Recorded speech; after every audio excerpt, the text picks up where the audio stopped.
વાલા ભક્તો, તમારા પૂજ્ય પિતાશ્રી તમને ક્યાંય મોઢું બતાવવા લાયક કે ખોલવા લાયક નથી છોડવાના. તમને ખબર છે, તમારા પૂજ્ય પિતાશ્રી ટીડીપી ના ચંદ્રબાબુ નાયડુ સાથે મળીને ગઠબંધનની સરકાર બનાવવા જઈ રહ્યા છે. અને ઓળખો છો ચંદ્રબાબુ નાયડુ છે કોણ?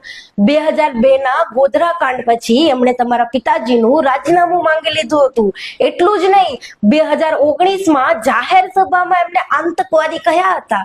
અને જે મુસલમાનોના નામે તમારા પૂજ્ય પિતાશ્રી છેલ્લા 10 વર્ષથી રાજકીય રોટલા શેકે છે, જાહેરમાં એમને ઘુસપેઠિયા, વધુ બાળકો પેદા કરવા વાળા અને કેટલું કહે છે, એ જ મુસલમાનોને આ ચંદ્રબાબુ નાયડુએ વચન આપ્યું છે કે સત્તામાં આવ્યા બાદ 4% અનામત આપશે.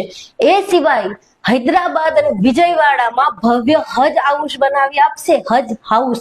એ સિવાય હજ પર જતા હાજીઓ માટે 5 લાખ રૂપિયાની વગર વ્યાજની લોન પણ આપશે. અને જે ગામ કે શહેરમાં મસ્જિદ કે પછી કબ્રસ્તાન નહીં હોય ત્યાં બનાવવા માટે જમીન પણ ફાળવશે. એટલું જ નહીં, મુસ્લિમો માટે અલગ કોર્પોરેશન બનાવીને ત્યાં 100 કરોડનું ફંડ આપશે મુસ્લિમોના વિકાસ માટે. હજી સાંભળી શકો તો સાંભળો. એટલું જ નહીં, જે 50 વર્ષ ક્રોસ કરી ગયેલા મુસ્લિમોને પેન્શન પણ આપશે. મસ્જિદોના રખરખાવ માટે 5,000 અને મુલ્લા મૌલવી ઇમામને 10,000 રૂપિયા પગાર પણ આપશે.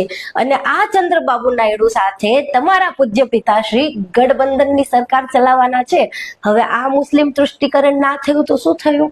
અને તમારા પૂજ્ય પિતાશ્રીને તો મુસ્લિમોથી દૂર દૂર સુધી નફરત છે. તો હવે શું કેવું યાર, કેવું લાગે છે તમને? બિચારા ભક્તો કે મોઢું બતાવવા લાયક ના રહ્યા. તમારા પૂજ્ય પિતાશ્રી અને તમારા પૂજ્ય પિતાશ્રીના મોટા ભાઈ, બે માંથી એકઈને ના તો શરમ છે ના સ્વાભિમાન છે.